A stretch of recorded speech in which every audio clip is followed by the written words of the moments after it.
Hello everybody, welcome back to an Uninformed Opinion, a review and commentary series about the games that I have streamed on my Twitch channel. Still available on my YouTube channel. All can be found at AlexCloud2275. And I hope you are all doing well this fine day. So, a quick reminder on the format. There are no overall scores, just my uninformed opinion. So we have 6 categories. The gameplay, the story and the characters, level design, and visual aesthetics, the audio design and sounds, the game's replay value, and its longevity. And on today's shit list is Devil May Cry 2. Why? Because despite rewrites, prequels, and all of the sundries, Devil May Cry 5 confirmed it's still canon. Capcom saw the success of the first game and decided to bring you a sequel, not because there was more story to tell, not because there was more in this world for you to see, for the simple motivation of money, please! Money, please. Ben, give her some money, it's easier. And this is frankly how I feel every time I look at my YouTube analytics, and in that regard, if you're enjoying my content, do consider subscribing. Also, communicate with me if you want me to review a game that I've streamed, or what games you'd like to see me play on my Twitch channel, upload to YouTube, and then review later. Now that plug is over, back to my uninformed opinion of Devil May Cry 2. Released in January 2003, it sought to build on the success of its predecessor by continuing the adventures of Dante. However, despite high expectations, this game is often remembered as a misstep in the series, failing to capture the magic that made the original Devil May Cry an instant classic. And who knows what it could have done to achieve last place in the Devil May Cry race? Is it the lack of diverse melee weapons and combos? Is it the introduction of a new character? Or is it that everyone storyboarded the game but decided to clear the room the moment it actually came to writing it? Vincent, I'm on the intercom. Where is the intercom? Well, let's find out and get to the review. Oh, and a spoiler warning is now in effect. Gameplay. Okay, first to the point. The core gameplay of Devil May Cry 2 retains the series' focus on stylish combat, but it does lack the depth and excitement of the first game. But honestly, there's the good, the bad, and the ugly for the gameplay. Both Dante and the Here comes a new challenger. Lucia have acrobatic and wall traversal abilities, which is a great addition. With all the Prince of Persia and Sands of Time coming out about 10 months later, 2003 was the year of wall running. For both characters, this does add a new sense of depth to the game's world and its traversal. It's one of the few saving graces of this title. Up, down, left, right, it works. Again, our friend the pause combinations are back with no real indication of where the pauses should be. Dante's moveset has been expanded, but the combat feels less responsive and less satisfying overall. Lucia has interesting combos for her weapon set. Her movements are swift and stylish, though extremely repetitive. And the emphasis this game has on mid to long range combat breaks the whole Devil May Cry mold. And again, there are good and bad aspects of this. The good? Dante gets a rocket launcher! The bad, both Dante and Lucia don't get complex melee weapons. And I really mean non-complex. You get slightly longer and quicker, but weaker weapons, and slightly shorter and stronger weapons. And that's it. No form of fist weapons, nada, nothing. I can't stress enough how much this disappoints me. However, in sharp contrast, we do get the early iterations of Gunslinger with Dante. Whilst being surrounded, Dante is seen to have target switching, cross-posing with the pistols, as well as a nice combination of shotgun and ebony. And yes, you heard it here first, folks. The shotgun is back, and it is quite satisfying. Dante also gets a set of Uzis, and as mentioned before, a rocket launcher.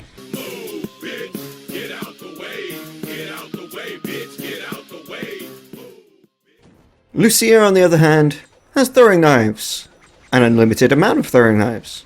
Literally, like, where is she putting them?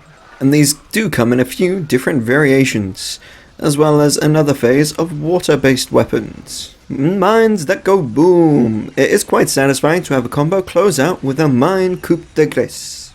There is an attempt to introduce an aerial combat component, although it's not perfect, and the enemies and level designs call for you to use it more often than not. And with the progression for both characters, we have red orbs to increase your weapon powers, blue orbs for health, and purple orbs for Devil Trigger. And speaking of which, our friend the Devil Trigger makes a return, and frankly, it's good. It hits.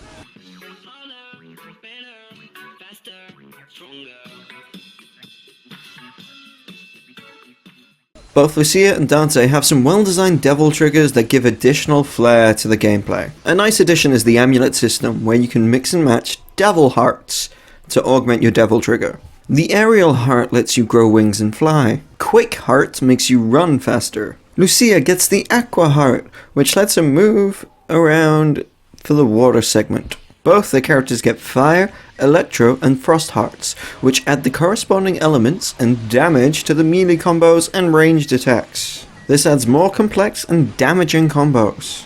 And it is also the only variety that's offered in this title, as the combinations change with the devil triggers. The devil trigger heals you, but much more if you equip the healing heart. And if you want to do more emotional damage, you can equip the offensive heart. Yet they all dwarf in comparison to the chrono heart, which gives all playable characters the ability to Time stop. time stop. Draconis has tons of spells. The six of you are completely frozen and helpless. This is why I wanted to play Shoots and Ladders. and this allows you to have your way with your enemies. Back and give Neil his sword. Can't hear you over the sound of me rubbing his sword on my balls. Here's you! You have successfully rubbed your balls on the sword. Additionally, you get the super devil triggers, where taking enough damage lets you transform and wail away at your enemies. Now all of these features help you with the essential style meter, which goes D for don't worry, C for come on, B for bingo, A for are you ready, and S for showtime. And much like the game's difficulty, which is noticeably lower, the ability to progress the style meter is much easier. Now this reduces the sense of challenge and accomplishment that you feel while playing. I mean, the enemies on the other hand, and on a positive note, are a bit more complex and require new and differing tactics, which I would love to use if I had a better set of weapons. I mean, their progression is good, and they get stronger the further you progress in the game.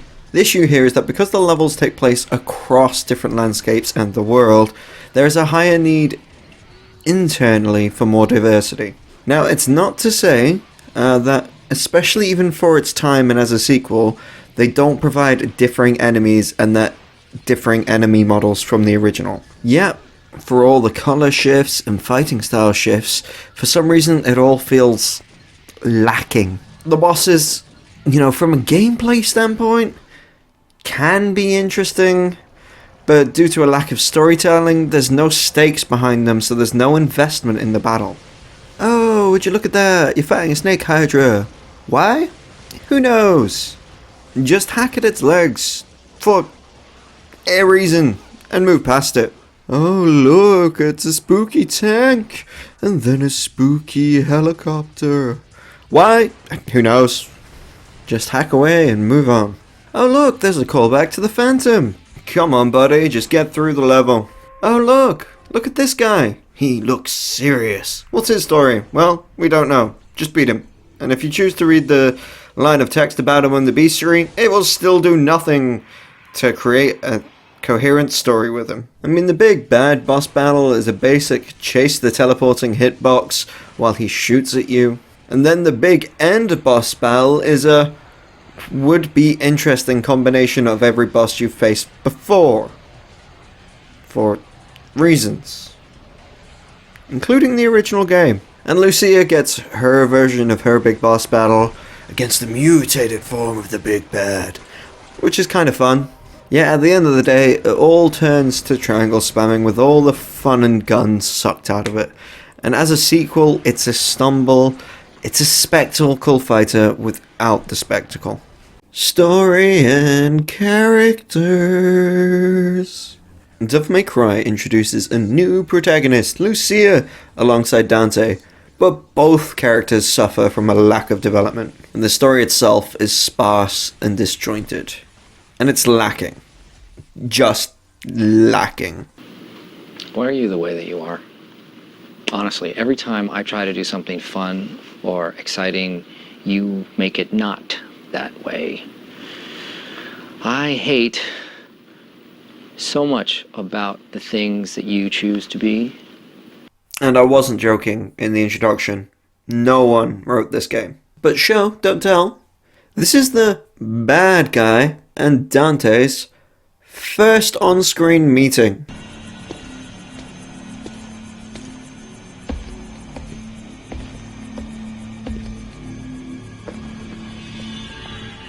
Well, what have we here?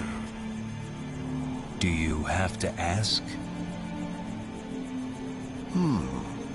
Maybe another time.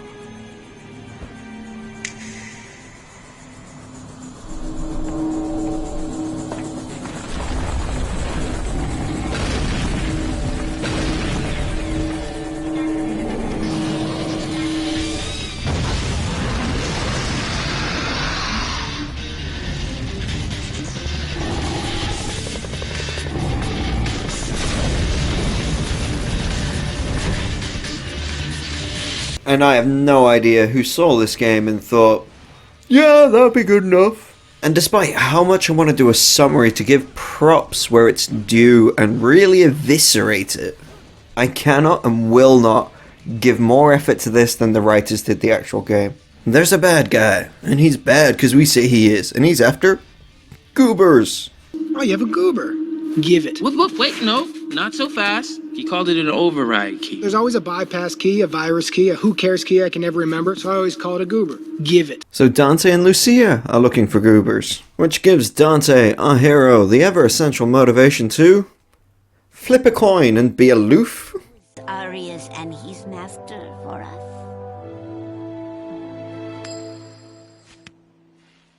Looks like it's your lucky day. Wonderful. I am very pleased.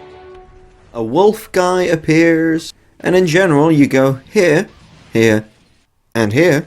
Then the underworld power is released because they lost their goobers. And then you fight here, here, and here. And you learn that a new character is not a secret resistance member, but a clone of the big bad guy's henchman? My mother.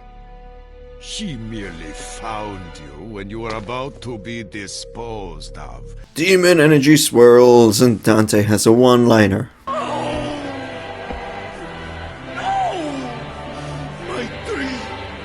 My life! I was going to be the king of this world! King? Yeah. Here's your crown. His only one-liner, might I add. Demon energy swirls the planet and demons come. Turns out Dante has a trick coin and is a good person. Both sides are heads. Heads, I go. Tails, you go.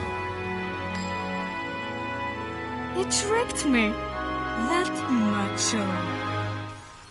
Demons get full. Super evil demon in the demon realm for Dante, and Lucia gets the big boss but in a mutated form. And Dante ends by riding the highway to hell. And there you go. I still found a way to add more story and context than the original writers did. And see, that really annoys me, because for a video game in the early 2000s, we're not looking for the next Don Quixote. And the story is kind of there, it's just not told or even shown. Anyway, it's a bad time. 0 stars. Do not recommend. Level design and visual aesthetics. Now, the level design in Devil May Cry 2 is another area where the game falls short. The environments are larger and more open, but they lack the intricate atmospheric details that make exploring the Gothic castle in the first game so captivating. Now, the levels often feel empty and repetitive, with little to distinguish one area from another leading to a sense of monotony as you're going through the chapters. Now, it's unfair for me to say that the levels are the same. You know, the big city, the buried ruins, the oil rig. I mean, there is variety in these levels from a settings point of view, but no matter where you are in the game, it all kind of has a beige feel to it. Now, obviously not the colour. The colour scheme in this game is varied, but there's also a sense of there's a plain taste that the colour represents, and it's... despite what they've tried to do, it does all seem a bit plain. And this plainness can also be said for the monsters. And although the style is categorically more gothic, with a sense of the pagan version of Satanism, here the enemy models are often rinsed and reused, with ever so slightly scaled up features to imply stronger enemies. And while Devil May Cry 2 boasts improved graphics over its predecessors and great graphics for its time, the visual aesthetics are a mixed bag. The game's environments, while graphically detailed, seem more claustrophobic than its previous incarnation. Which is strange, because visually these spaces are larger and more imposing, but it's not that you're a player in a world. You're a player in a slightly flashy corridor where there's nowhere really to go. Now, the character models themselves are sharper, but the overall art direction feels less cohesive and atmospheric, resulting in a less memorable visual experience. Although Dante's outfit is one of the best that he ever gets in these games. And the design for Dante's sword, the Rebellion, becomes iconic and is present in every game after this, so they did do something right. Both Dante and Lucia get extra costumes unlocked after you complete the game for the first time, presenting to you by Diesel. And, you know, they're fun, they look good, they fit well in the game's overall style. And some of the extra designs, like the Ultra Devil Trigger, are hidden behind health bars, so you can barely get a feel of what the design is before it disappears. And even Dante's regular Devil Trigger looks good, and it's better than its original. Though it is symbolically close to his end form at the end of Devil May Cry 1, it shows the progress that the character should have gone through, that the story doesn't tell you. Audio design and sounds. Now, the audio design for Devil May Cry 2 is competent, but rather unremarkable. The soundtrack itself lacks the dynamic energy of the first game's score, and the sound effects, while serviceable, don't really stand out in memory. Swords swing, guns fire, Dante grunts, Lucia grunts, knives go swish, the shotgun does its lovely, and repetitive enemy sounds get on your nerves. The voice acting, and particularly for Dante, does feel subdued and lacks the charisma that made his character so endearing in the originals and in later series. Replay value. Now, Devil May Cry 2 does offer some replay value through its multiple playable characters and the unlockable content. However, the less engaging combat system and its repetitive level design limit the overall desire for anyone to revisit this game. And its lack of challenging gameplay further diminishes its replayability compared to the first game and the other titles available. And sure, if you beat the game on hard mode, you can get Trish. She has the Sword of Sparta, and her moveset is reminiscent of Dante's from the original. But I didn't get that far, so there's no footage. I mean, I got really bored in my second playthrough. The extra costume designs by Diesel that you unlock weren't enough for me just to sit through this game twice. I really tried though, I really did. Longevity. As part of the whole picture of the Devil May Cry series, Devil May Cry 2 is often regarded as the weakest of its entries. And for good reason. Its deviations from the success of the original have left it as the least enduring title in its franchise. While it may hold some interest for series completionists, it fails to capture the lasting appeal of its predecessors or its sequels. And the only reason I would argue that it isn't completely forgotten to time is because it's part of the overall HD collection that we're working from. There is also an early form of the Bloody Palace mode, with probably thousands of little fights that you can accelerate through. However, unlike all the other Bloody Palace modes that are offered by the sequels, here you're trapped playing more of a lesser title. And being perfectly honest, this game deserves so much to be buried in the annals of history. I was actually very surprised that it got a one-pager in the Devil May Cry 5 story roundup. In conclusion, Devil May Cry 2 is a significant low point for the franchise. Its completely lackluster story, simplified combat, and uninspired level design contribute to its reputation as a disappointing sequel. While it has moments of stylish action and visual improvements, it ultimately falls short of the high standards that it's set by its predecessor. For fans of the series, Devil May Cry 2 is worth experiencing for its place in the franchise history, but serves as a reminder of the rule of sequels. If the first one is good, and the second one sucks, the third one will blow them both out of the water. And speaking of the third,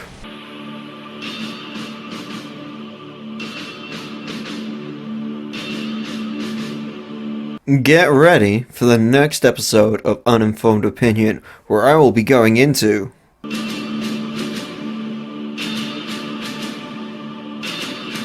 it's the third one. It's Devil May Cry 3. That's what's next.